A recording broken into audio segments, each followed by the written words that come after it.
Ladies and gents, Six Figs here, and we're going to be talking about the cycle of market emotions, and we'll be looking at the Bitcoin and Internet Computer charts. I did drop a tweet several weeks ago on Twitter, and we were kind of talking about the cycle of market emotions. Got a great response. For the most part, I think people were kind of saying that we're in the capitulation to depression area, which I tend to agree with. In fact, I think we're somewhere in between despondency and depression. This is not financial or trading advice, so let's get that out of the way right now. But let me know in the comments where you think we're at as far as the market emotions are. I think that we all had that thrill and euphoria back in November, and now we are just kind of at this point where a lot of people have taken a step back from the crypto markets. They're not following it, etc., etc. I do think that we could be nearing the end of the bear market, and here is why. When we look at the weekly Bitcoin charts, folks, you'll notice that I've got some trend lines drawn up. Big whoop, right? Well, when we look at the relative strength index, you can see that when we go back in time to 2015, when the relative strength index dropped below 30 points, that marked the end of the bear market. We traded sideways for a little bit, but that marked the end of the bear market. 2018, we saw Bitcoin RSI drop below 30 points. That marked the end of the bear market there. Back in June 2022, we saw Bitcoin drop below this 30-point level. Now, there's two things that all three of these bear markets have in common so far. The bear market reversed on the weekly chart when we dropped below 30 points and went back up above it. In addition, you can see that all these bear market have really nice falling wedges, which are some of my favorite reversal patterns to trade. I like the falling wedge. I like the rising wedge. It's a good indication for me as to when to get in and out of the markets when I am trading. So right now, you can see that there is this. Bear with me 1 second. Trading view is going buck wild. Bear with me. You can see that there is this symmetrical triangle squeeze.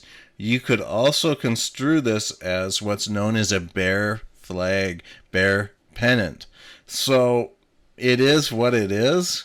I do think that Bitcoin is getting just ready to squeeze. Priced at 19.5 right now, somewhere in that neighborhood. It wouldn't surprise me over the next few weeks if Bitcoin came up to test this 200 weekly moving average. I would like to see this 50 moving average kind of do one of these. And that's kind of where I'm at with Bitcoin and the markets. So let's check out ICP. If you missed BitBoy Crypto's video that he did on ICP, I will throw it in at the end screens. It's a very good video. If you're looking at getting into ICP, it goes into great depth on how FTX screwed over the ICP token launch using perpetual futures. Nonetheless, we have ICP trading in this channel to the downside on the weekly. One thing to note, ICP has never on the weekly chart gotten above 24 points on the RSI. Man, when this beast starts to move, it's gonna frickin' move. Again, not financial or trading advice, but we have come to this level where $4 and about 50 cents seems to be a nice stronghold for price. We tested this low back in June of 2022 and a couple weeks in October.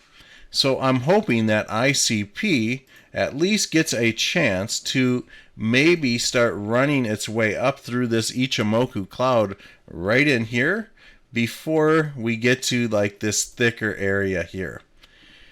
Price always has a lot easier time moving through thinner parts of the Ichimoku cloud.